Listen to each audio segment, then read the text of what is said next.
E kore au e ngaro, he kākano iruia mai I rangi ātia. Kia ora tātou. Kororia ki te atua, he maungarongo, ki runga I te mata o te whenua, he whakaaro pai ki ngā tangata katoa, āmine. Ko rangi nui e tui honei, ko papatua nuku e tapoto nei, te nā kōrua. Ko te kingi Māori, whai mārire. Koutou ngā hunga mate, haere atu rā. Haere I runga I ngā waka, I runga I ngā maunga a o tātou tipuna. E moi nei I te moenga roa. Nō reira, haere, haere, haere atu rā. Kia koutou, te whānau ki te taitokerau, te tai rāwhiti me Ngāti Kahungunu, te kātonu I ngā wā ua ua, ka aroha mai o hā mātou kia koutou. Kia tātou te hunga ora, tēnā rā tātou katoa. Nau mai haere mai whānau, ko Otawa te maunga, ko Raparapa a hoi te awa, ko te arawa te waka, ko Waitaha te iwi, nō reira, ko Meriana te pere a hau. Welcome everyone to the first of our 2023 webishop series. Our kaupapa today, Māori Health Promotion, developing a prosperous workforce for whānau and whenua. So we have a full on hour and a half for you. I'm going to try and keep my talking to a very minimum. So I encourage you to get your pens, to get your ears ready, and also watch out for the YouTube link that will be sent out of this webishop. Before we get into it, I do want to formally thank you today for joining us, taking time out of your day to come and have a little kōrero and listen with us today. I'd also like to formally thank our amazing guest speakers who we have today. We are stacked today and I feel really stoked that we could get them in and you will get to meet them today as well. And also to my HPF team, especially Emma and Lavinia today. So you might hear some other voices today, whānau, other than myself and our guests. That is Emma and Lavinia, and they are helping to make the magic happen today as well. So I do have to go through some housekeeping with you all. Just some little short pānaus. So at the end of the session today, please hang around for the very end. We will be taking a photo of this webishop, which will be after the recording. So please stick around at the end for that. Also, we ask that you keep your audio on mute today. It just makes it easier for you all to hear the speaker. Also, questions. We do want you to kōrero with our guest speakers. While they're speaking initially, we encourage you to put your questions in the chat or any comments. Say hello, shout out from wherever you are. And then after each individual speaker, we will give 5 minutes of question time from the floor, and I will, either myself or Lavinia, probably Lavinia actually, she will be relaying the questions back to our guest speakers. And then near the end of the session, we're going to open the webishop up gallery style, and we can you can ask all three questions, all three guest speakers a question. Also, this session will be recorded, and you will have access to this recording after today. And lastly, for our housekeeping evaluation, please, whānau, evaluation, that is really important to us. So if you can give feedback in the chat about the webshop, that would be great too. And after today, Emma, our wonderful Emma, will be sending you an email asking for some feedback that way as well. I just want to give a little mihi too, I can see some of the names coming in. So we've got some past certificate students and some current students. So kia ora to you. Hopefully get to have some questions from you today. And lastly, for our pānui, if we have time, I would like to touch on the Indigenous Health Promoter Professionals Network. It's an international network of Indigenous health promoters that we are setting up. And I would love for you to be a part of that. So if I get time, I'm going to talk about that, and also the National Accreditation Framework. Our rangatira HPF, Sione Tuitahi, might get some time to speak to that as well. So keep an ear out for those couple of things. All right, the actual meat of the sandwich today, or the meat of the kaupapa. So our webshop kaupapa today is whānau and whenua. two key themes with that, that our experts will speak about. So the first one is whānau, so that's people. And what we want to focus on is skills that will enable us to prosper as health professionals and as people. So what skills do we need, should we have in the health force? Also, whenua, te Tyro, that's another kaupapa that we're talking about today, protecting the environment, but going further and taking this kaitiaki lens into our professional spaces. So why do we need to do that? If you had time to do our quiz, you would have learned a little bit more about the Anthropocene and the Great Acceleration, or you might have done some studies before. So we cannot ignore how important protecting the environment is anymore. We cannot ignore that anymore. If your house is being washed away due to floods, that is not a healthy, that is not quality of life. So we need to protect the quality of life that we have, and we need to protect our environment. So the key thing with that one is, how can we consciously take steps to protect the environment in our workplace and our work practices? So that's another kaupapa we're going to touch on today. Our experts will give their whakaaro on what they believe we need to know and do. Okay, so three different experts giving their expert opinions. So yes, 3 speakers. Please put your questions in the chat while they're speaking, and we will give them some time to answer those. All right, so without further ado, our first guest speaker, called Joseph Tyro tana ingoa, he rangatira ia no Ngaitahu, te ati haunui a pāparangi me Ngātirangi. Joseph is currently looking over infrastructure with the Māori Health Authority, but before this, he was also the Director for Māori Health in South Canterbury. He's probably still doing that, actually, both mahi.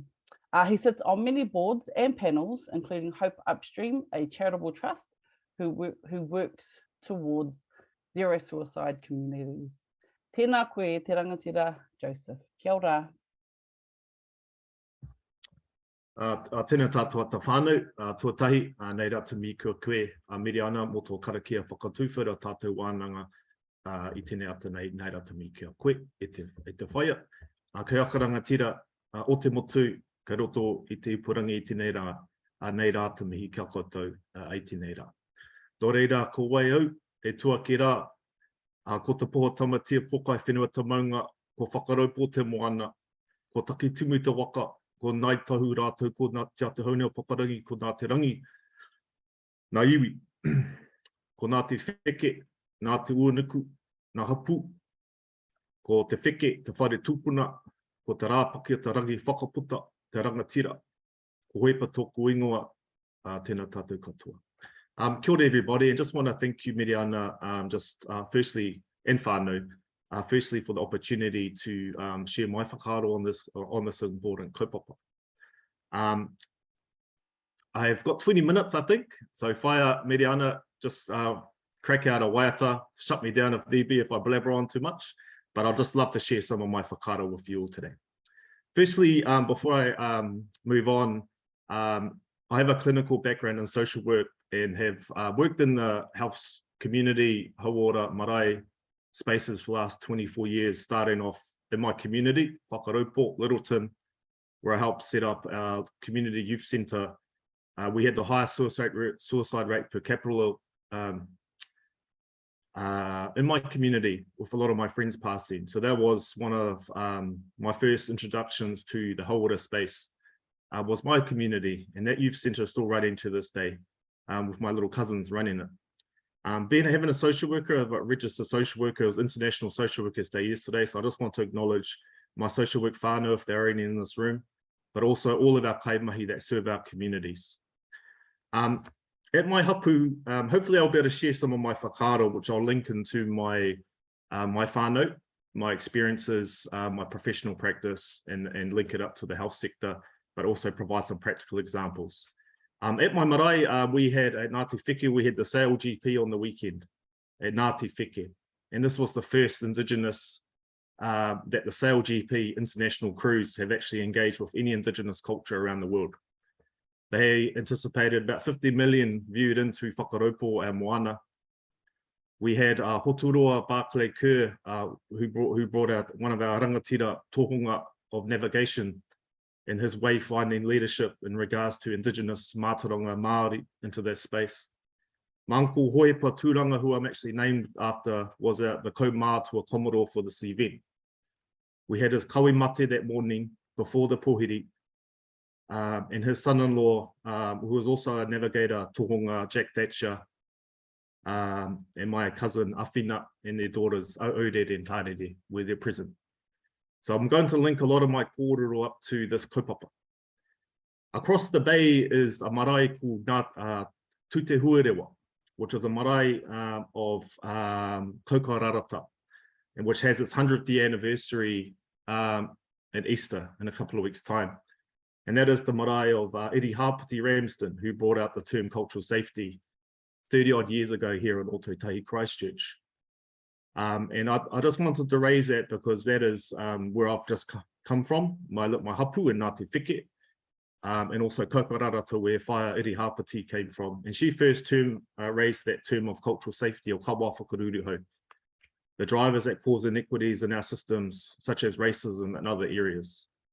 And the pathway for us, and any skills that we need to implement, and whatever it may be, is how do we honour te tiriti through a decolonisation process for our tauwiri Pākehā whānau, in a space of re-indigenising ourselves as Māori, as tangata whenua, which is our right. As I move down, I just want to share some of our kaupapa with New Zealand Māori rugby for our matua Tiki Edwards, Kahukiri, Kahurangi, Riwa, and our Kumara patch from around the motu. And some of the kaupapa that we share with our young tāne mareikura around the country is that we pupuri te Māori, we uphold the Māori of our tupuna. Taua te tū, that we stand with purpose. Tūturu te tū, we stand strong and hearty. Māori te tū, we stand as Māori. Some of the pakis that we share with our rangatira of Moa Pōpō is our paki tū, to help others be their best. It's the paki tū to help uplift each other. Paki toa, help each other be successful. Paki rongo, I am here to listen and support. Paki ora, realign our Māori. Paki wairua, to uplift our spirits. And these are the actions that we also teach across our motu, for us individually, is to kia u, to hold fast to my kaupapa, kia whiri, to sort myself out, kia toa, to be successful individually, kia mau, hold fast to my traditions, kia hua, stand strong like my marae, be relaxed, kia ora, realign my Māori, kia wairua, uplift my spirits. A tuturu whakamawa kia tina humi e hui e tāi ki e. A lot of our kaupapa, we talk about finding Pounamu. And once we find our Pounamu across the motu, is how we shape, polish, so it can shine. And that is kind of a view that I think of our kaimahi, particularly our kaimahi Māori within our health sector. That every Māori kaimahi we have in our hospitals, health promotion, wherever it may be, are a Pounamu. And the reason I say that is because the mana, the manaki they provide, and everything they bring with them is a Pounamu is a gift to us all. So one thing I have to share is that every Māori within your teams, in your hospitals, or wherever it may be, is that we need to manaki, we need to polish, we need to shape our Māori kaimahi so they can shine in our communities and serve our communities and wherever they may be. In regards to this presentation, we talk about skills. What are the skills that are required? And from my whakaaro, skills can be learned. Whether it's technical skills in your desired profession, whether it's social work, public health, nursing, doctors, or whatever it may be. Whether it's particular skills, whether it's leadership, communication, or even reclaiming your identity as Māori through te reo, ngā tikanga, or whatever it may be, these things can be learned. First and foremost is we need a vision of where a pai tata or pai tawhiti, whatever it may be. Putting a plan in place and being congruent and actioning that plan. Whenever your desire is so great, you will achieve it when your desire is so great for something.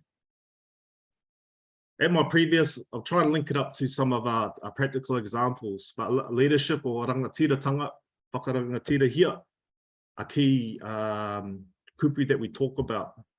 An example is I developed a leadership program in my hospital 2.5 years ago about distributive leadership to help break down a hierarchy biomedical model that we created. We actually opened it up to other systems such as corrections, police, justice, oranga tamariki. Hauora, we opened up our doors and we brought others in. It was a place to value, normalize our te reo, to value mātaranga Māori and how we do things. And we also opened it up to all of our Māori kaimahi. And I just told my boss, this is what we need to do. And it wasn't about skills were learned, but it was also about relationships. It was also about coming together and actually instilling hope in our people that they are rangatira through right as being Māori. And a kupu that we quickly came up with was as forming that belief, I am, I can, and I will. Being really intentful, purposeful, and whatever that may be. It was a way of that how we break down silos and do things differently, because we need to do things differently to achieve the results or the outcomes that we deserve. So te ao Māori, Māori worldviews, I believe, are the keys to unlocking a pathway forward. Alongside that is having the belief in yourself through ngā taonga tuku iho, through our whakapapa, through our DNA. The whakapapa that we've inherited from our parents, both your mum and your dad, your grandparents, your tupuna, and upholding the mana of our tupuna and how amazing they were to come to Aotearoa. Understanding your own values, investing time into understanding your own values that have been shaped over amount of time through your whānau, from your community, through the pou in your life, from your grandparents or whoever that may be. Understanding your strengths, your pū manawa, your talents that make you uniquely you and amazing. And most importantly, being congruent and actioning your values through the way that you live personally, but also as a professional, whether in health promotion or wherever they may be, being accountable to your tupuna. But most importantly, you need to live yourself, tell yourself that you are amazing, that you can do anything, and having that self-belief that you are amazing is important. Now, why do I say this? The only reason I say this is because I came from nothing. I was one of the guys that got spat out of our system with no qualifications, no self-belief, no reo, no nothing. And I had to learn how to read and write at university. My role models was my WINS case manager. My inspiration in my life, my pou, was my grandparents. Transformation for me came through education. To re-love myself, to learn myself to be Māori, to stand on my own 2 feet, and to acknowledge that mātauranga Māori has a place in this world that we live in. And now it's my obligation to be the best father, to be the best son, the best brother, uncle, to inspire the next generation. So accelerating, illuminating leadership, capability, and capacity is the key. Shifting our mindsets from solutions, a growth mindset, not a problem outlook. Surrounding yourself with good people. One of my kaumātua always mention that. Hang around people that are going places. Having a mentor or a coach. One of my good mentors is Mark Solomon from a governance perspective. I asked Mark, mentor? And he goes, yep, kapai. So I'm lucky enough to have some amazing people around me. Having a plan in place and going 100% for it. Whether it's for SDL, reading, studying, and having a coach, having a mentor in your life, putting a plan in place. For inner well-being or peace, or hohaurongo, or having inner peace with yourself, going through your marae, reconnecting with the whenua, reconnecting with your tupuna, investing time and energy to slow yourself down. Because the world that we live in is so quick, it's so fast, and it changes, constantly changes. But how do we just invest time to reconnect with our environment, to listen to tāwhiri mātia, to listen to our manu, and to breathe, And it also is to reconnect with our whānau hapu Andy. Now, coming back to Tyro and Papātunuku, I'm circling back to my sale GP and Ngāti Whiki, whakaraupo te moana. And I always think about my grandfather. My grandfather's name was Hori Briggs. Hori Briggs, his brother was my Uncle Joe, who was a ko-mātua for the sale GP event. My uncle Hori, my grandfather Hori, was a pou kaitiaki, that we all have a responsibility to be our kaitiaki in our spaces for our whenua, for our moana, for our environment. He was a kaitiaki, he was also a ko-mātua. He was the pa school bus driver, where I used to work at our youth centre, as I talked about. He was our caretaker of our marae, and he was also a kaitiaki for the fisheries, when he would go around and do the fishery stuff. And I always look at him, I look at my tupuna, I look at my parents, I look at my whānau, my hapu, my iwi, and I look at how my whānau would, how they would act, their behaviours, the skills that they possessed, and what made them be uniquely them and who they were. At our pōwhiri at the marae last week, Tyro was a key kōrero within the pōwhiri process. And it was and it wouldn't say it's a wero, but we talked about protecting our Tyro, our moana, and being a kaitiaki of our moana over whakaraupo. And that was something that that was embraced by our international crews that came over from all around the world to share our indigenous knowledge, our deep connection to our whenua, Papātunuku, our moana, our awa, our Tyro. And this is reinforced through our pūrākau, through our marae, our creation stories, and the kōrero amongst all of our separate areas that we may came from. I also want to do a mihi to acknowledge Tā Mason Jerry, who also talked about his vision. He brought up the vision of the future through for a hui whakaoranga 2 years ago, I think. Tā Mason shared his vision. He talked about the whenua and how the whenua and hauora go together, which we all know is from a Māori perspective is so true. That for our land, our whenua grounds us, our land, our whenua feeds us, it connects our homes, and it defines us as people. And the wero that he shared was, in the future, how do we protect? Is to protect the land, and in doing so, we'll protect us as people.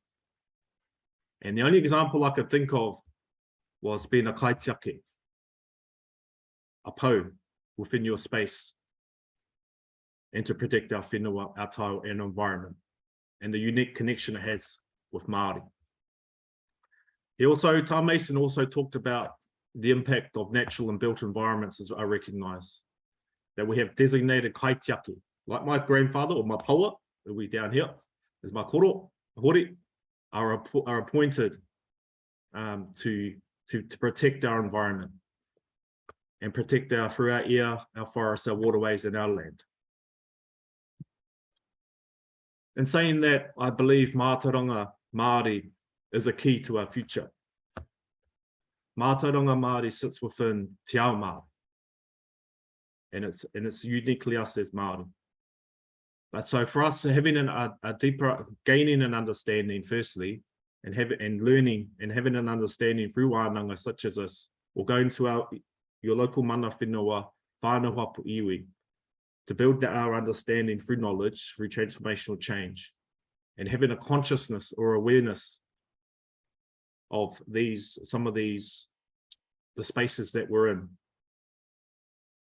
I'm a big believer in mātauranga, as you could probably hear, and also early intervention and prevention. I believe those are huge keys to our future. And I'd love to hear more of this type of kaupapa within our schools, our kids.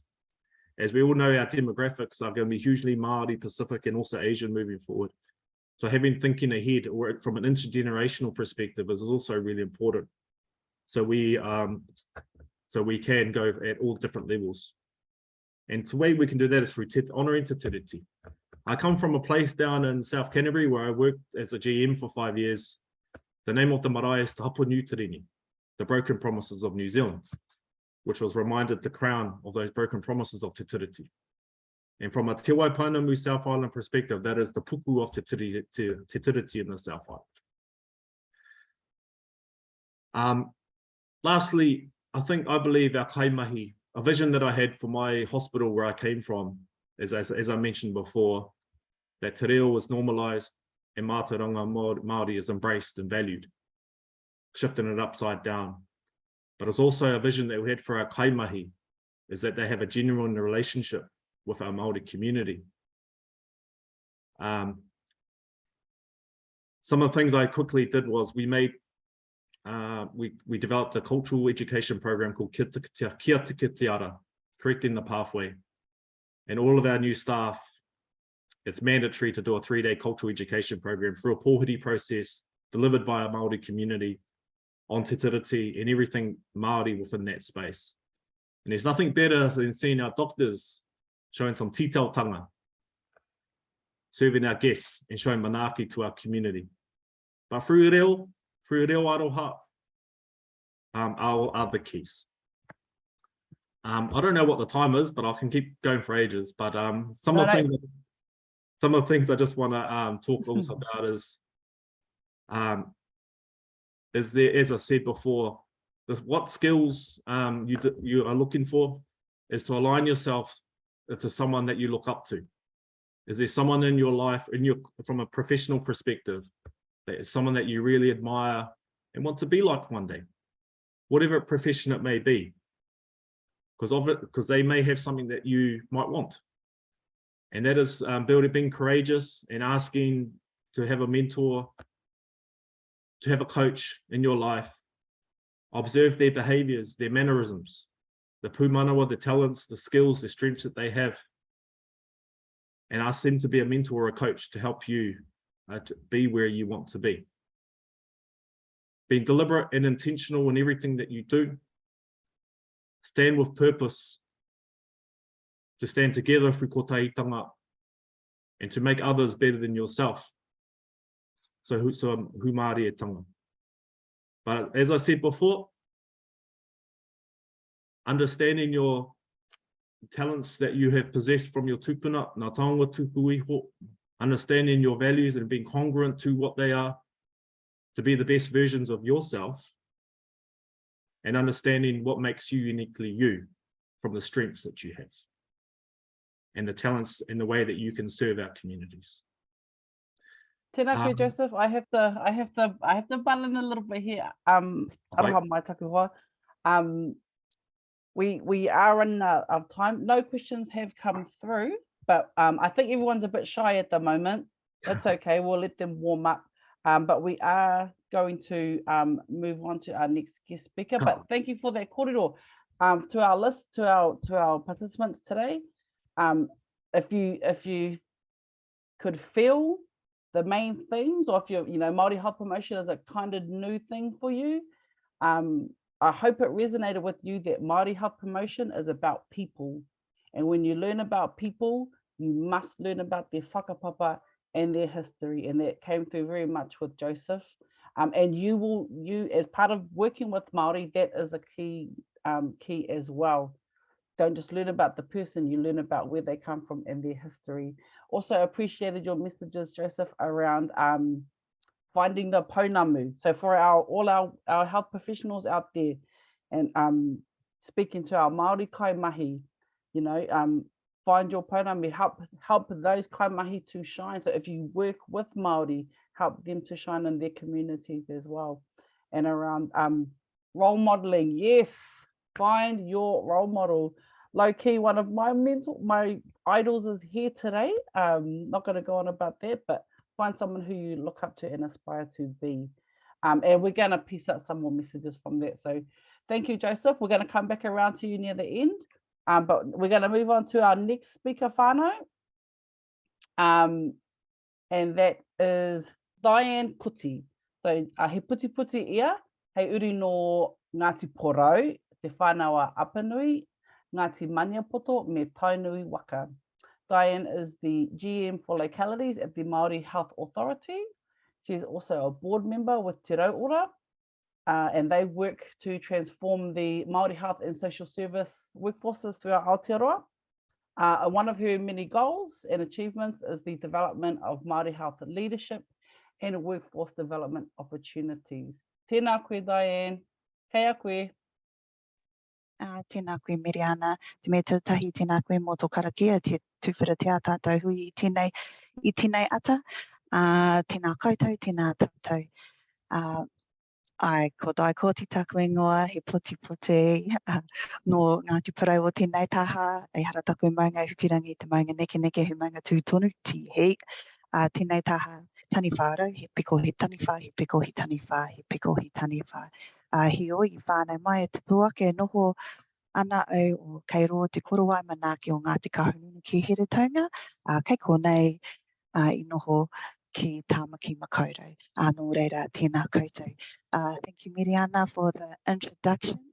Lovely to see some new faces on the screen today, and to the rest of the kai kōrero e tēnei ata, tēnā koe I te tūnane e Joseph, me koe hoki I te tōkana Sharon. Looking forward, and what a privilege to be here, and thanks again to Health Promotion Forum for the karanga. Joseph, I think you stole my kōrero. But anyway, did you steal my notes? Because I feel like this is a good segue into my kōrero, what you raised around your key messaging around Te Ao Māori, mātauranga Māori, also in regards to Te Reo Māori, me ona tikanga. So just a bit of context about myself. My journey into Hauora Māori specifically started in 2007. I started as a PA for marketable GM Māori Health in Tyro. From there, I didn't last very long because they sent me off to university. And so I got instructed, go off to university, we need more psychologists within mental health for Te Ao Māori. So as an obliging mokopono of Ngāti Parau, I went off and started exploring. That was the start of my university and tertiary education journey. And what a journey it was, as Joseph referred to, that was a big learning curve for me of how to articulate myself within different types of language and particularly mental health.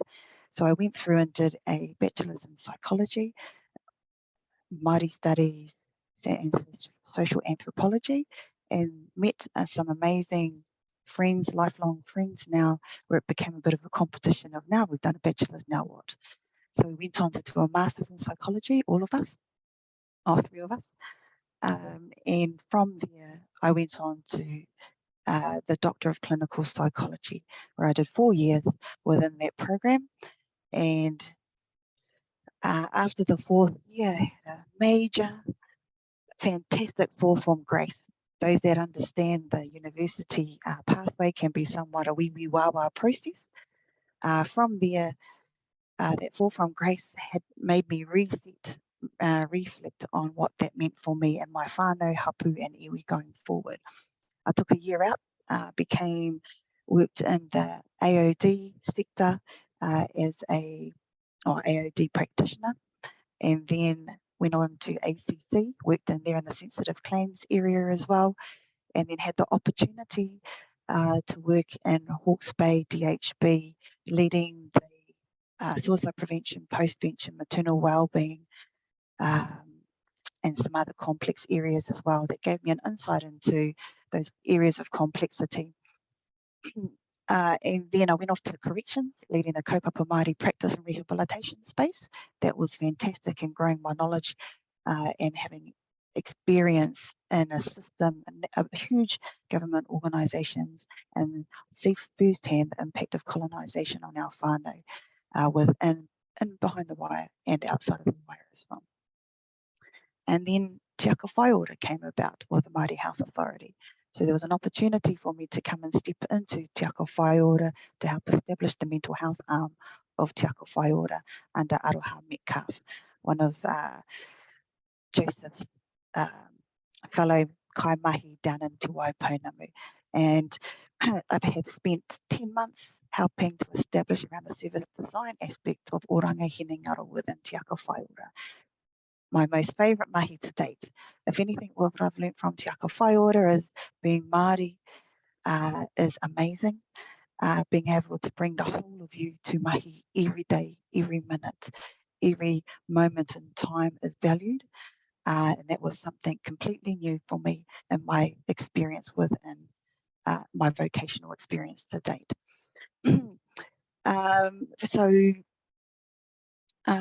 Just going back a bit from my tertiary experience, I was at Massey University under the Tyro Whai scholarship and bursary program, for those that might know that program. So that was my first introduction to a Māori bursary scholarship. They helped me with pastoral care, to navigate the new world of university, to navigate the new languaging around psychology and the terminologies and everything new from a Western perspective that I had never encountered before, but also it created a whānau. So we had a whānau, a university whānau that helped to, one, pastoral care, two, fees. They contributed approximately $60,000 worth of fees to my tertiary journey. For those that understand that, like most of you, with the pressure of that, I was classed as a mature student, have a whānau, so that was a big factor of me being able to continue my tertiary education, aspiring to be a practitioner at the end there.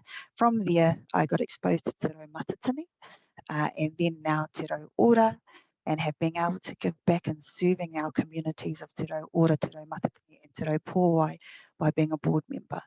And once again, one of my favourite boards to date, being able to see the growth, and as many of you know, Pa Mason was a big instigator for Te Rau Pōwai, Te Rau Matatini and also Te Rau Ora. So to be able to follow in his footsteps in Moi Moia has been amazing. And so coming back to Te Ako Whai Ora, what a wonderful space. Can't talk too much, I cannot go on for eons about it. However, I just want to link it back to our kaupapa tareia around workforce development, te Tyro, whānau and whenua. Our levers for change under Pai Ora. So for me, there's a number of Māori frameworks, Pai Ora being one of them, te Pai Mahutunga, specific for health promotion, te wharetapa whā, te wheke te mea te mea, but also we've got Pai Ora, the act, the legislation. And those all, you know, a number of those, and we can refer back to Pa Mason Jury as well, and his great whakaaro over the years. But I suppose in regards to Pai Ora specifically, when we're looking at whānau ora, Māori ora, healthy individuals, healthy whānau, and Wai ora is our healthy environments.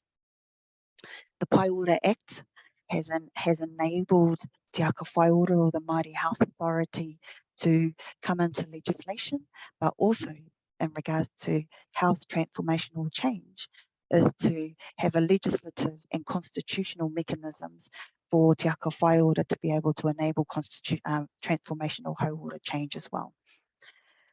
So some of Te Ako Whai Ora's values and principles that we go by, I'm going to talk about the levers of change, 5 levers of change for Te Ako Whai Ora that I think are important to note in regards to transformational change for how you see yourself as kaimahi hau ora, in regards to our future thinking for the next 5, 10, 15, 20, 25 years within these levers for change, for our Tyro, for our whānau, and now for our workforce development going forward.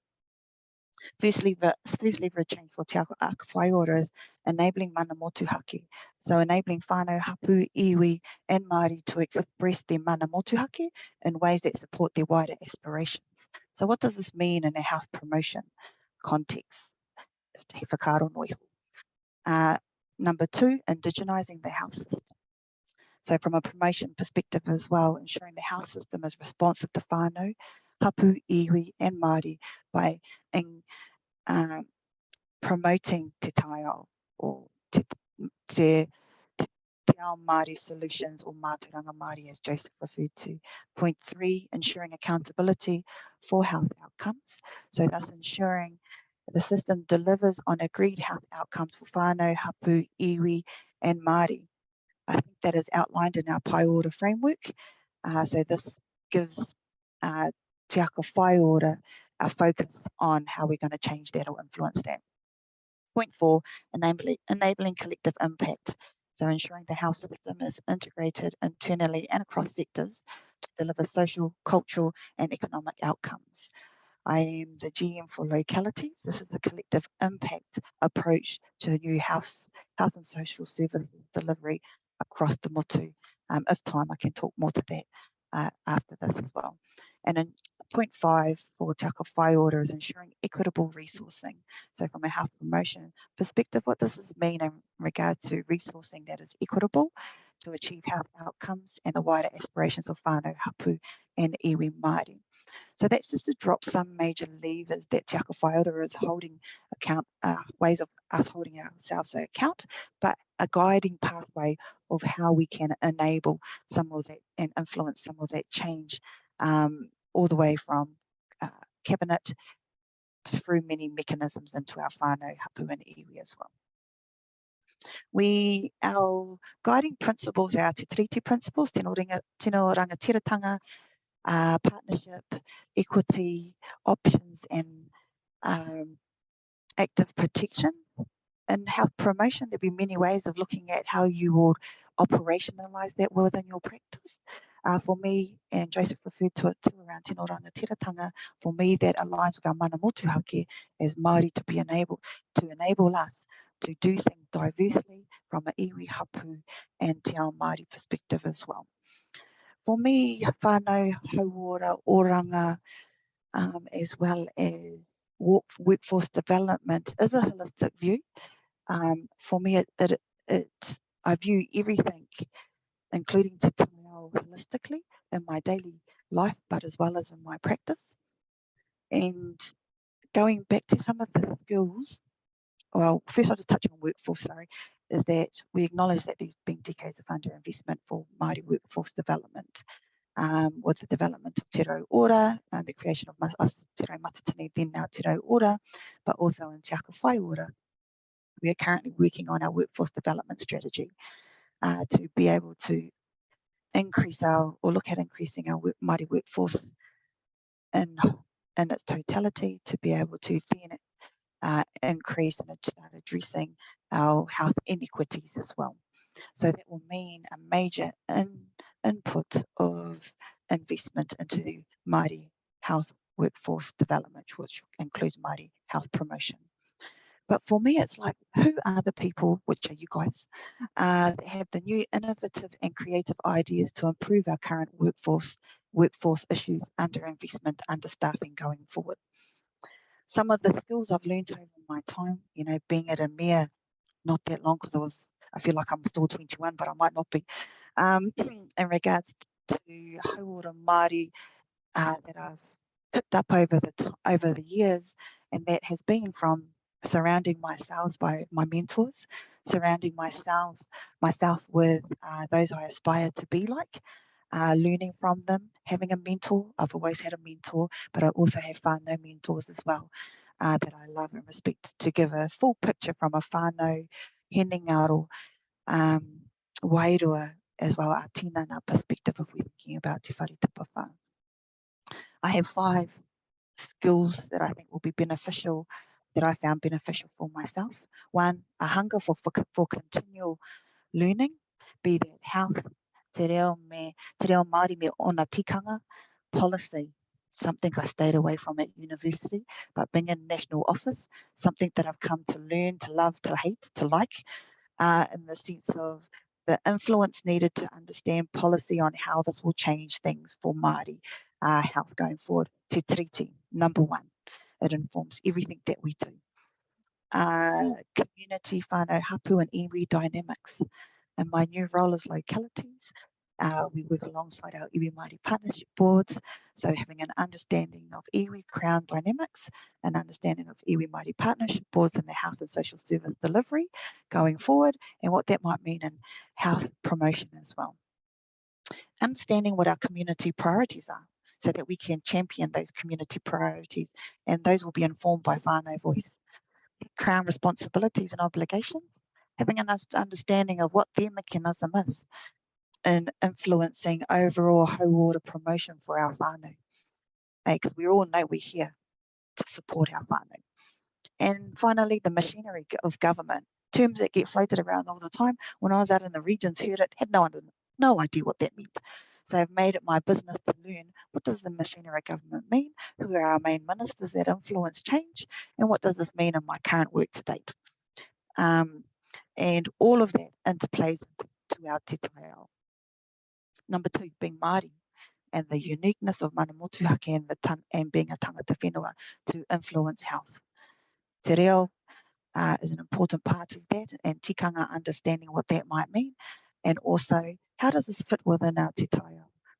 Te whare tapawhā as a whare sits within a specific Tyro. Me as a holder of whare tangata sit within a specific area of te Tyro. As a wahine Māori of Ngāti Porou and Waikato, I sit within a specific area of te Tyro. What do all of these elements mean? So these multiple levels of responsibility as being Māori within the space of hauora. Number 3, understanding our own biases and our own privileges as Māori and as non-Māori. So therefore reflective practice and check ourselves and our colleagues on what that means.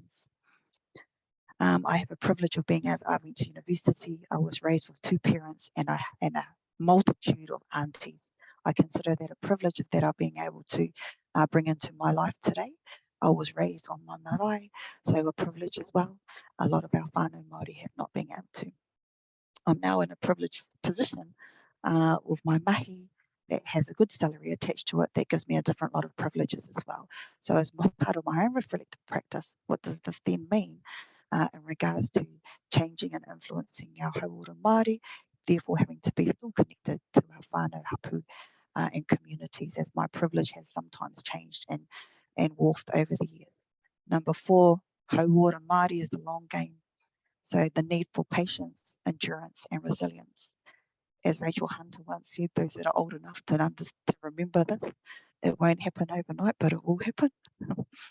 The Tiriti o Waitangi was signed 183 years ago, so the sector has had a long time to screw things up.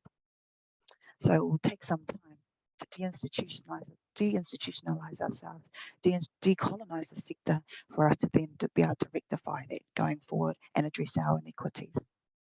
Last point, because I know we're winding up for time. 5, have fun. Balance is important. You know, that I just wouldn't want to try and be too depressing, but have fun. I am constantly checking myself for whare tapawhā, our whānau. Whānau includes my work whānau, my gym whānau, my uni whānau, my friends as whānau. Checking my tinana, I try and work out daily. I scuba dive. Scuba dive is a good way to be able to connect with the Tyro, to give back to whānau when I gather kai, makes me feel good. But it works out the tinana as well. There has an element of wairua attached with tangaroa in that space. And also hinengaro, it's quiet under there. There's no cell phones. There's no noise. Can't even talk to my dive buddies. All I can see is the crayfish running away from me. So it's quiet to be able to rethink and to take note of the vastness of tangaroa. And I'm a minute little person trying to stay away from the sharks. So nō reira te whānau. In closing, pai ora is a fab work framework to help guide you in your mahi. The Pai Ora Act as legislation gives Aotearoa some constitutional pathways and opportunities to change health for all, but especially for Māori. And finally, what life mahi and Tyro goals and aspirations do you have in place for the next 5, 10, 20, 25 years? Or you, your whānau, your hapuri, as well as your mahi. Nō reira, tēnei te mihi nui ki a koutou. All the best for your amazing futures in shaping hauora in Aotearoa and caring for and weaving all the elements of our Tyro, our environment in your planning, development, current and future practice.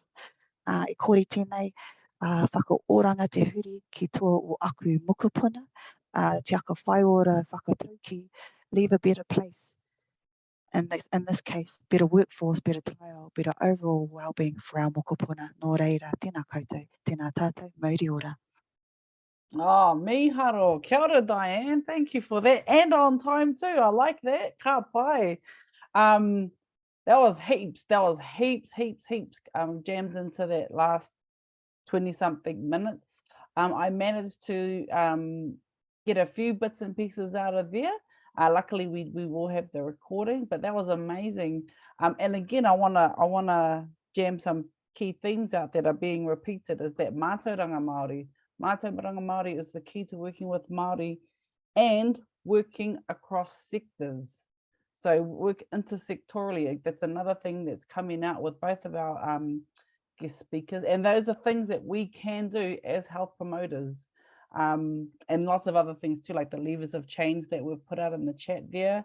All good stuff we can take away, whānau, we can implement in our own practices, in our own workspaces, and our own homes as well. Kia ora, Diane. We are going to circle back around at the end, so don't run away yet. And we're going to move on to our third speaker for today. And like I said before, she's I'm sure she's whanaunga if you're Ngāti Ranginui or whānau, so I'm going to claim her. So our third speaker today is Sharon Shea.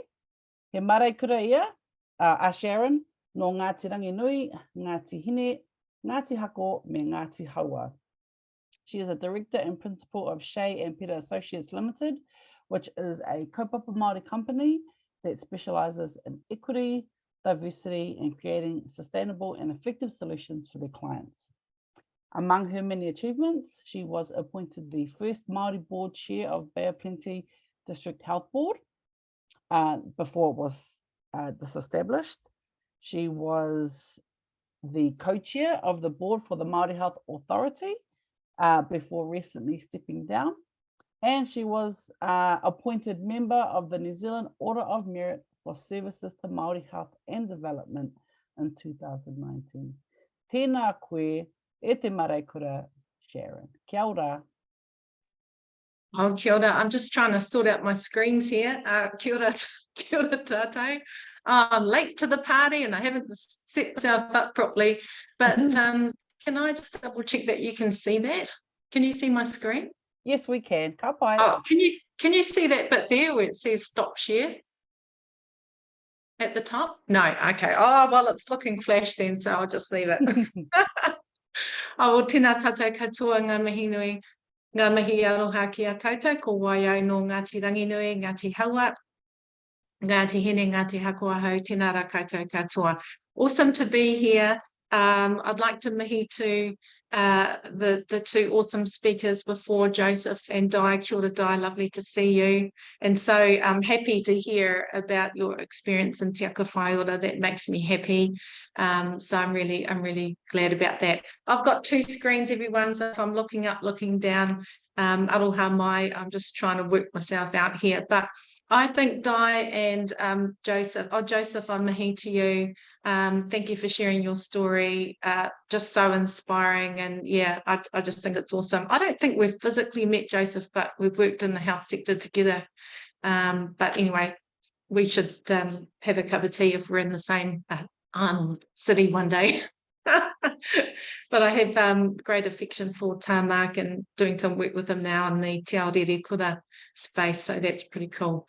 All right, so I think Joseph and I stole my slides because they just said what I was going to say, so but I think that's to be expected considering the kaupapa of today, which is about, you know, understanding and supporting workforce. But I'm going to talk to you with my provider hat on. So, Miriana, thank you for your introduction. I'm sorry I wasn't here, but I heard Di mihi to you for the opening in the proper way. So, kia ora, more that.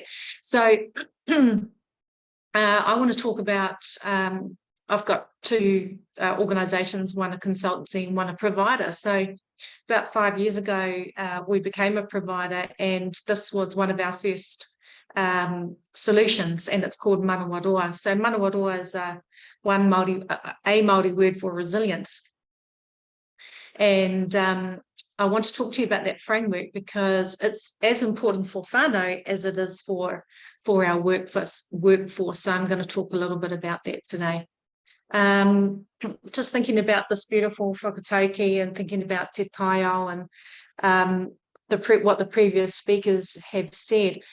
This is a brilliant whakatauki with respect to resilience in terms of, you know, our ability to bounce back from adversity. And as we know, you know, life is full of adversity and it's of different types. But one thing that I must say of whānau Māori is that we're very resilient as tangata whenua and often have had to bounce back from different types of adversity, such as, you know, intergenerational trauma from colonisation. So adversity, being able to be resilient is part of our DNA, as it is in others. It's just our context is unique in many circumstances. So love this whakatauki as part of this kaupapa.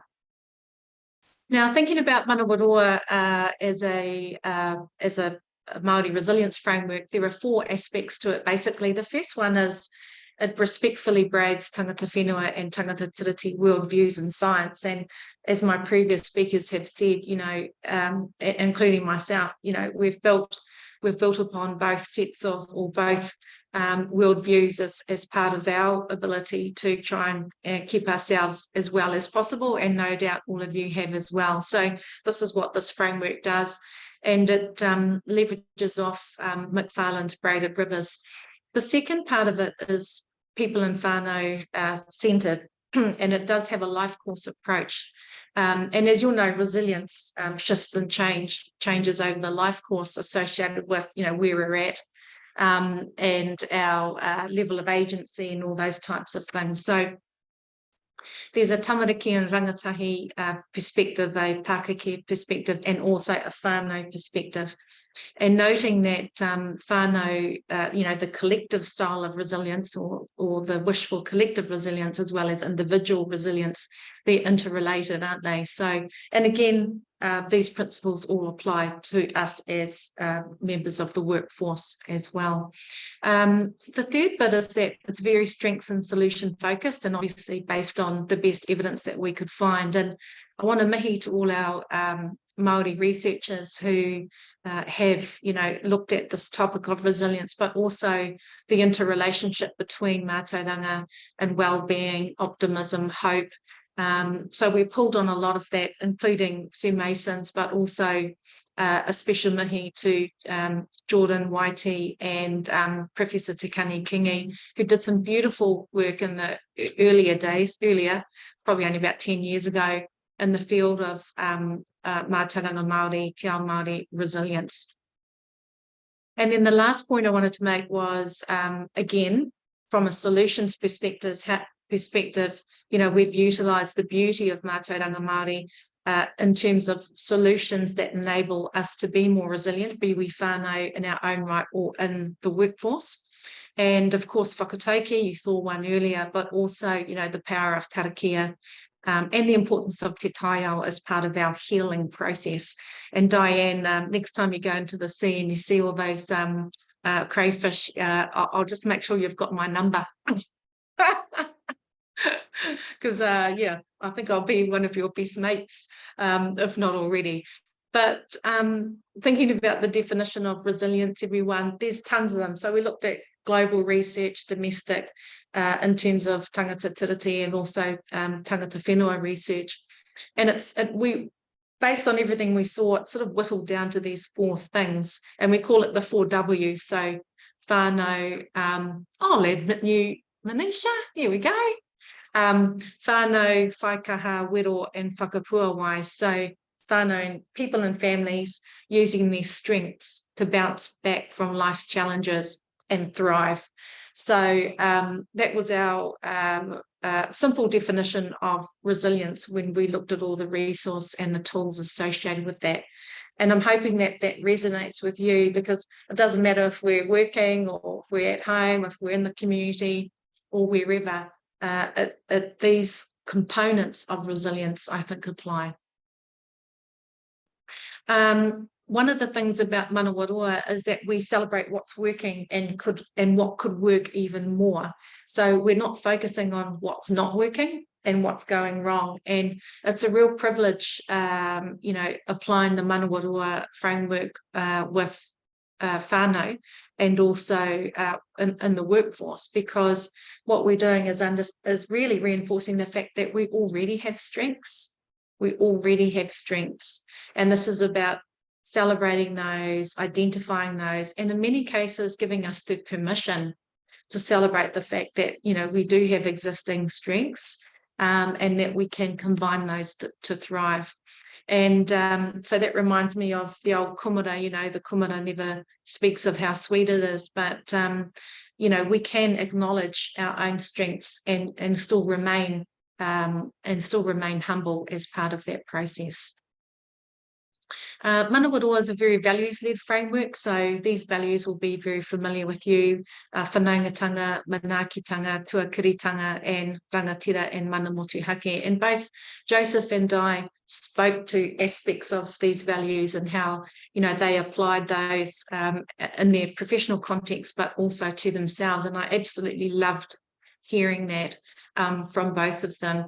But from an approach to whānau and also an approach to workforce, we found that these values were the ones that were most recognised in the evidence, but also, you know, they naturally resonate with many of us. So the power of 3 is about how we can grow our resilience, and there's 3 bits to it. So the first one is living our values, and you know, I just showed you 4, and those values were based on the research and the engagement that we had with whānau and providers. Those values really resonated in terms of growing resilience. And then it's about finding your supports. So again, these are existing supports, they are surrounding us, but it's really just about opening ourselves up to understanding where they are, and to recognizing that they are supports. And then the third one is growing our strengths to survive and combining those. So I'll speak a little bit about that. So supports are those things that help you to be more resilient, and basically there's 4 categories of those. So the first one is whānau. So we can have kaupapa and or whakapapa, friends, partners, any significant other. So in a lot of the literature, you know, it doesn't have to be a person that's connected to you via genealogy, via whakapapa that is your main support person. It could be the teacher, the minister, the tohunga, whomever it is that actually enables you as a positive support to you. So it's very much self-defined in that bracket around who your supports might be.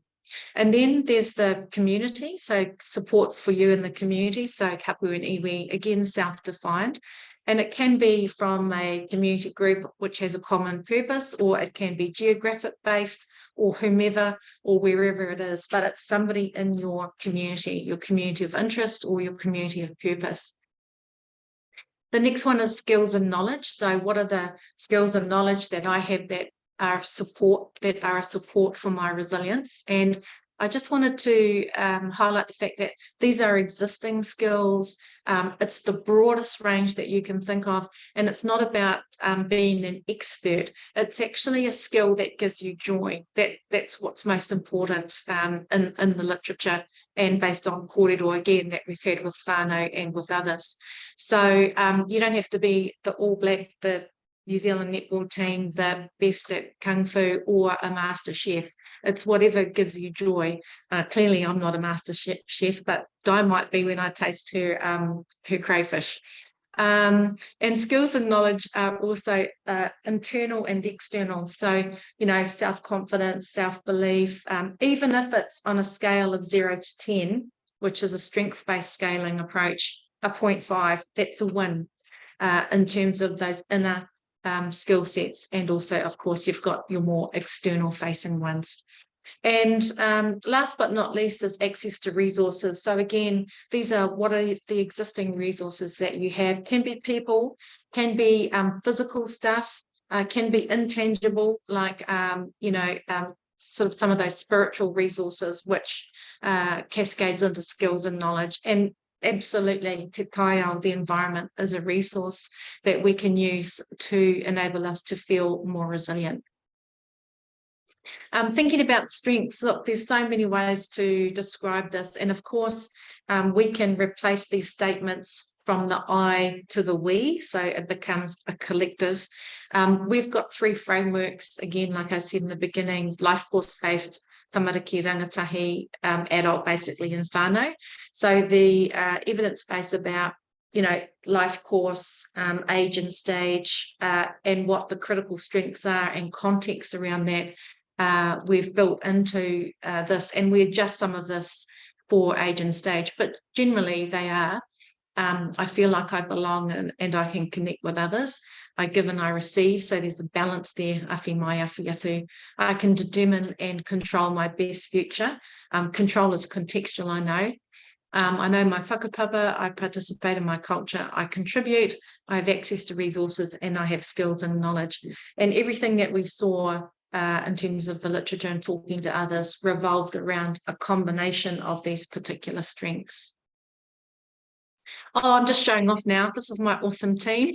I'll just chuck this in here because they're so amazing. But Stacey, Melanie, Louisa and Ray are all part of the provider and they support rolling out this kaupapa and also other stuff. But I just, actually that was supposed to come later, but I'm just showing off because they're so neat. So once we've gone through understanding what resilience is and the components and all those things, there's a part where we do manawarua, resilience planning, and strength-based scaling. And so we've got all those tools and stuff like that. But the most important thing is, once you've understood all of that, it's how do you combine your strengths to thrive? How do you combine your strengths to thrive? And it really is making the ordinary extraordinary. And there's so many different ways that we can celebrate time and space and place with those people who give us strengths in environments that are also strengths for us. And it is about creating the space for that to happen. And it's amazing what the positive flow-on effect is of combining your strengths to enable you to thrive and bounce back. So I think I'm actually a bit of a speedy wahine here, but this is another whakataukī that we use a lot, which is hold fast to hope, faith and love, kia mau ki te tū mana ko te whakapono me te aroha. And it just speaks really beautifully to issues associated with optimism and connecting with supports and combining strengths to thrive. Yeah, so that's me. I'm just going to stop sharing and hand it back to Miriana. Kia ora koutou. Lovely to see you all, and yes, I hope you're all well. Kia ora. Thank you, Sharon. We didn't have any questions come through on the chat for you. We do have some though. Oh wait, thank you, Lavinia. Thank you for asking. We do have a question, but I'm going to save that one for all 3 of you. But just off the back of your corridor, Sharon, how does the general public have access to manawarua? Yeah, so good question, and I knew you were going to ask that. So I just need you to just send us some emails. But we are. This is ironic coming off the board. We are looking for a contract. To support the delivery of it and get it out. We are doing some mahi with Oranga Tamariki with to support their caregivers and using manawarua as part of that process. But we've got another core program which is called Whai, which is another braided program which enables caregivers to look after themselves in order for them to turn around and look after others. And it's trauma and healing informed and braided and stuff like that. So we incorporated in there, but we don't actually have any a contract yet to be able to deliver it to others. We've sort of been concentrating on other stuff, but we would like to get one. Well, so maybe someone out there might know someone. They might do, you know. I don't know anyone anymore. I came off the board, so But we can get in touch with you directly or just Google you. Yeah, just give us a buzz, because our aspiration would be to have a network of manawarua practitioners across the motu supporting whānau purposefully in this space. And I do, I understand that, and it's certainly, this is about, intergenerational promotion of well-being and creating skill sets so whānau can support whānau. And that's us, like we've got whānau. If we know how to build our resilience and to build the resilience of others, that's a very powerful space for us to be in. But we're also doing, I'll just give us a little plug, Miriana. We're doing a mental health and addiction workforce development course, which looks at this. So if any of you are in mental health and addiction, reach out, because we've got courses which coincide with this one in the workforce space. And part of that is we're just developing a course for allies and champions. So tangata tiriti as allies and Māori as champions of fulfilling the promise of te tiriti. So we're just designing that at the moment. And Tikani and Jordan and others are our critical friends. So they just keep us on track. So we're not going skew-if. So yeah, that's really exciting. So that should be out soonish, but at the moment it's only for mental health and addiction workforce, unfortunately. Koti pai, I know that there's quite a few people who have joined us today who work in those spaces anyways, particularly. Yeah, cool. I'll reach out. Yeah, Yeah. Yes. So yes, whānau, can you put your contact details in the chat, Sharon? Thank you. Sure. And Sharon is super approachable, everyone. So just contact her that way. All right, so we are going to go to the gallery now, and Lavinia has a couple of questions for all three of our guest speakers. So Emma, if you can move us to gallery. Awesome, thank you, Sharon. And we have two questions, one from Miraka, who I thought would be good to ask this one to all three of you, and one from Diane.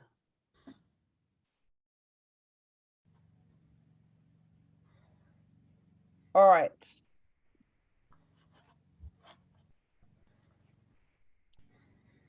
Are we in gallery, Emma? Thank you. All right, so for all three of our wonderful guests, this is for all of you.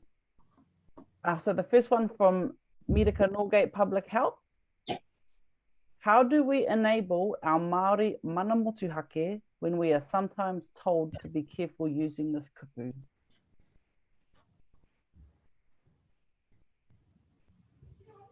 Who wants to go first?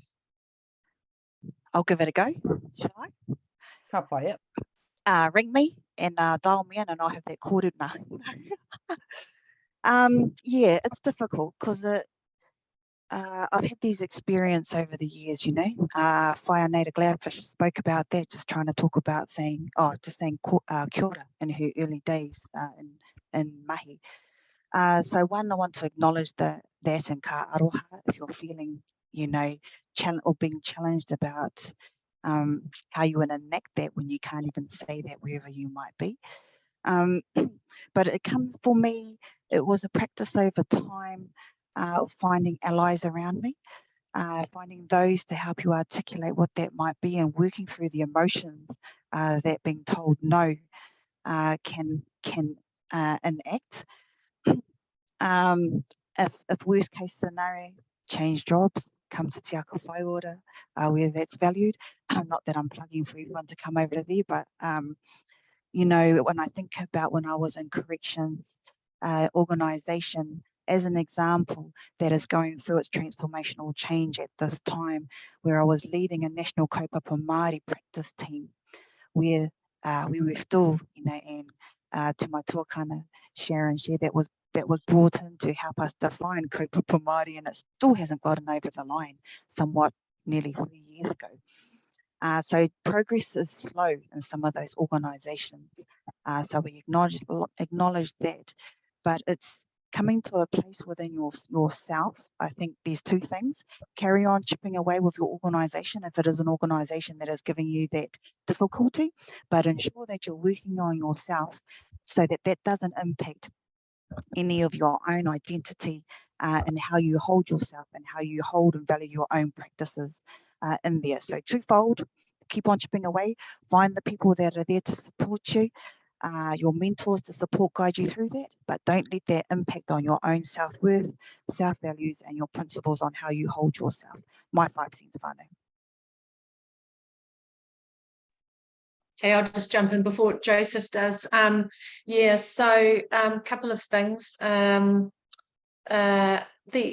onus of responsibility for changing is upon the organisation. So that's the first thing. It's got, we have every right to bring out authentic selves on a day-to-day basis. So the locus of responsibility is really important. The other thing is that, you have got potential supports in terms of te aka whai ora.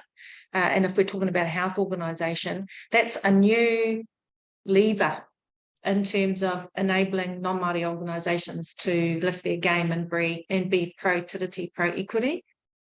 So, think about that. There are new standards out, ngā pairua. They are very detailed and I think are one of the best set of standards associated with provider delivery in the sector that I've seen. So ngā pairua, so there's that. And then the other thing is, look, we've just developed, I'm sorry, this sounds like I'm touting for Bizzo, but I just want to let you know that on the consultancy side, we've just developed a tool called Modi 2 Modi Order. And basically we go in and we do a massive deep dive on non-Māori organisations in terms of their implementation of te tiriti. And we lift the hood and go deep. And we've done several of those now. And they have been requested by the non-Māori organisations, I have to say that.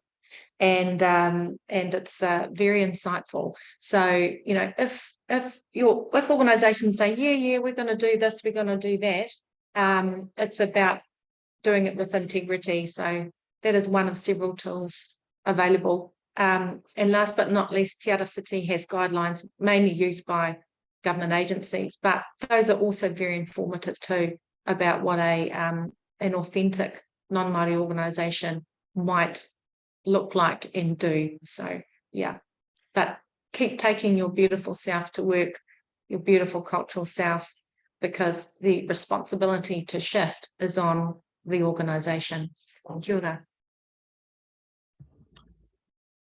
Kia ora whānau. I might just add my my quick whakaaro, but yeah, just tautoko what Whai, Sharon and Guy have mentioned in their kōrero. Some of the things that I think about is that, with the Pai Ora Act legislation, we have the greatest opportunity and the levers to create to reimagine our future of what it may look like. Throughout that is enacting te tiriti, whether it's through a position statement or even strategic plans for any organisation, allows us to affect the change within there. There are some hospitals or sectors that you could reference to how that could be enacted through the articles of te tiriti and also the principles, and bring in te tiriti into life. Also, I just want to acknowledge ngā pairua, the whakamaua, the Māori Health Action Plan for the Ministry of Health that was developed a couple of years ago, because that actually gathered the voices of our community Māori, hapuri and health sector across the nation. So within that speaks to the voices of our community, which what Whai, Sharon also talked about in our pairua health and disability standards that have been implemented very recently or last year, set a real high expectations of te tiriti and equity within the practices that we do have for people. And lastly, all I just want to add is, how do we be a good tupuna, be a good ancestor with the focus of our tamariki mokopuna at the forefront of our visions. So creating a future for our tamariki mokopuna.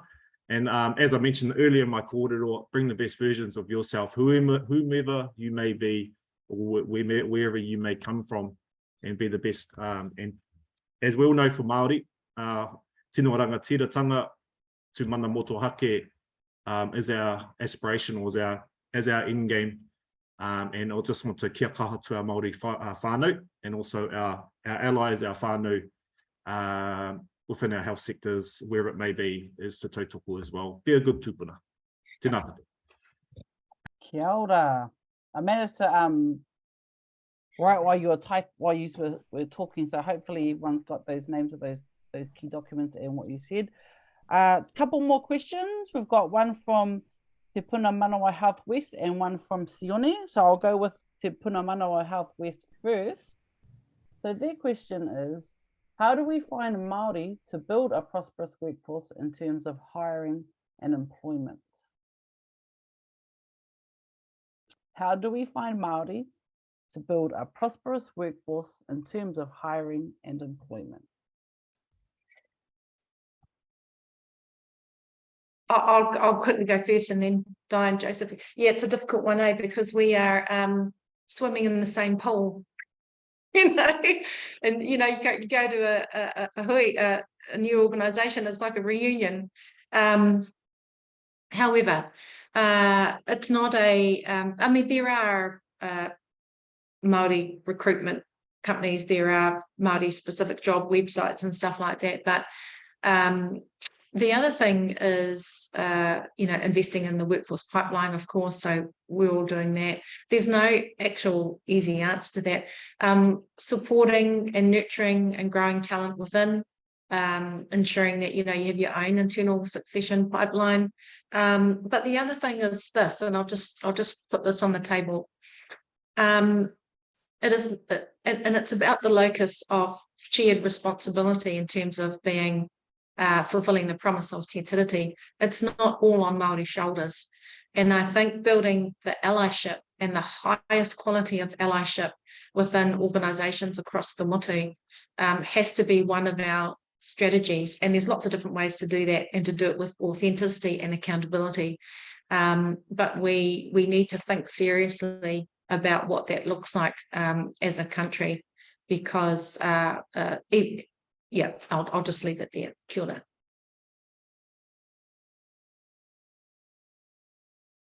Yeah, I'll jump in just quickly on that. Yeah, the pipeline's important. I think it's a long game.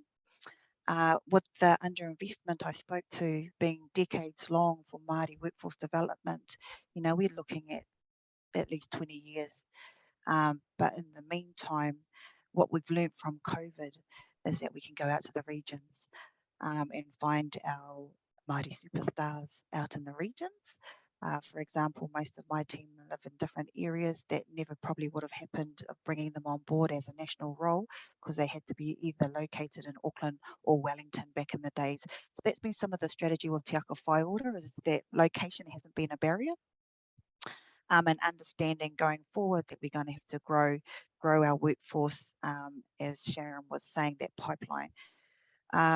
However, as also what Joseph mentioned earlier is, oh shucks, now it's gone out of my brain, but being Māori is a superpower. So at this time, and being looked at as a great benefit, but we intrinsically have an understanding whether you've been disconnected or not around what Māori is, and what Māori is being, and bringing that into our workforce space.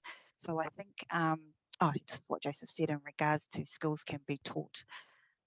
So there is an element of that intrinsicness of being Māori and that superpower. So it might be that we have to take or look at some of our non-usual work people that we wouldn't particularly hire within that area and then build on that skill set. For example, in one of the DHBs I worked in, there was a policy in place that any Māori that applied for a role that had the majority or some of the competencies associated with that particular job was offered an interview, because what we know is generally a written CV and application is not nearly as fantastic as when they're able to have a corridor with you as well. So there's some of those policy changes that can be implemented in some of the organisations as well, to look beyond a CV and a cover letter. And then also consider what skill sets can you invest in regards to competency building and skill building if you're going to take on favour the super mighty power and the intrinsic knowledge that comes with us from the beginning. So kia ora whānau. Kia ora mai tātou. I just wanted to, what I was thinking about is, which I was going to share earlier, is about the drivers that cause inequities, and one of those are the social determinants of health. Those are the factors that sit outside the health sector, and we need to be really mindful that we have whānau that fall through the cracks through the education and all the other drivers that challenge us in that space. So the social determinants are, as what Di mentioned, are a long game. That's going to be a multi-systemic approach so that our kids, our rangatahi, don't fall through those cracks, so they can be in these spaces. The other quarter I was thinking about is we need to make sure through a te tiriti dynamic organisation for enacting te tiriti, we also need to have pro-equity responses in our strategic plans to making sure that te tiriti is integrated throughout our organisation, through our culture and how we behave, but also within our plans that we have. So some of the things I also think about is like having a pro-equity response into through policy, and actually being deliberate and actually intentional in growing the workforce, and having pro-equity policy within recruitment responses. It's also about recruitments. I think in the pipelines are really important, but it's about what are they coming into, and that's where I talked about how do we have a culture where they come into that they can grow. They can grow into be that puti, that tōtara, whatever they may be in the environment within the health sector, wherever they may be. So it's about recruitment and retention are really key.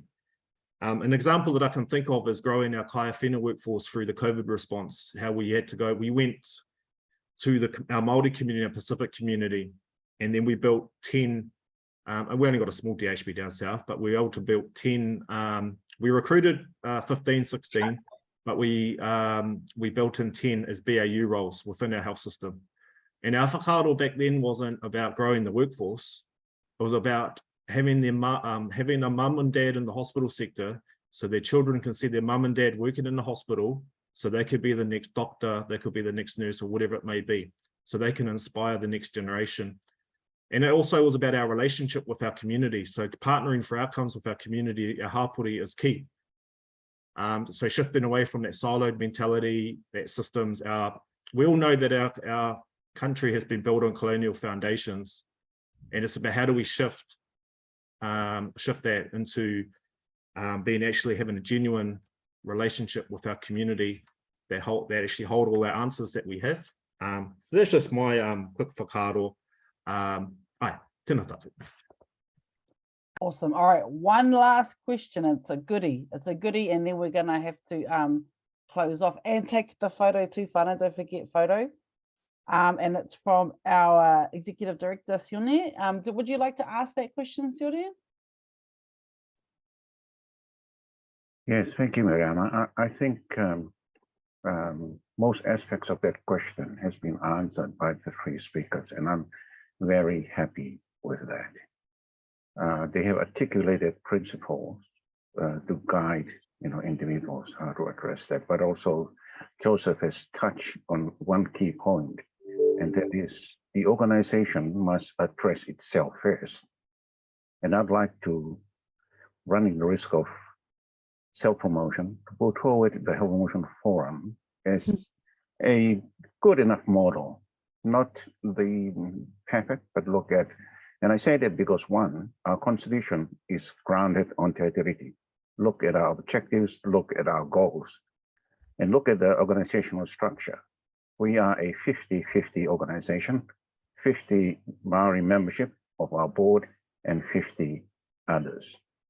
Look at our team, the makeup of our team, look at the work we do, and talk to the staff, not through me. And this is why we are doing this workshop. We are a mainstream, and we try to walk the straight path of Te Tiriti o Waitangi. The Whakamaua framework is now the overarching framework for our strategic plan, our work plan with the ministry. I'll stop there. Otherwise, Sharon stops promoting your team. Thank you. Yes, thank you, Sonia. But I'm open to hear, succinct, personal, individual examples in these spaces, because that's very, very helpful. But I also want to say that I'm facing the same challenges at the global spaces where I work on behalf of our motto, putting forward Indigenous leadership, Indigenous knowledge. One evidence of that, if you look at the Geneva Charter for Wellbeing, the WHO Ladies Health Promotion Charter, you see Indigenous leadership, knowledge, spiritual well-being, planetary health, all mentioned there. Thanks to the HPF team and our International Union for Promotion Forum. I'll stop there, Anna. Thank you. Thank you. Well done, Sonia. That was only 2 minutes. Well done. That's good for you. Ka pai. All right. So we have run out of time, whānau. So what I'm going to do now is I'm just going to close with our karakia very soon. And then I ask that we all show our beautiful faces for our whānau photo. And then we will let you get on with the rest of your day. And I ask that our guest speakers stick around for 2 minutes after that, if you can, just to say thank you. But yeah, key messages for me personally. Number one, being Māori is a strength. I'll say that again, being Māori is a strength. One more time for those at the back, being Māori is a strength. Invest in people, and we can all work across sectors. Don't need to stay in your lane. Let's work across those sectors. All right. Thank you to our guests. Thank you so much for taking time out to come today, as well as our participants. Thank you, Sonia, for guiding us. Ka inui tātou.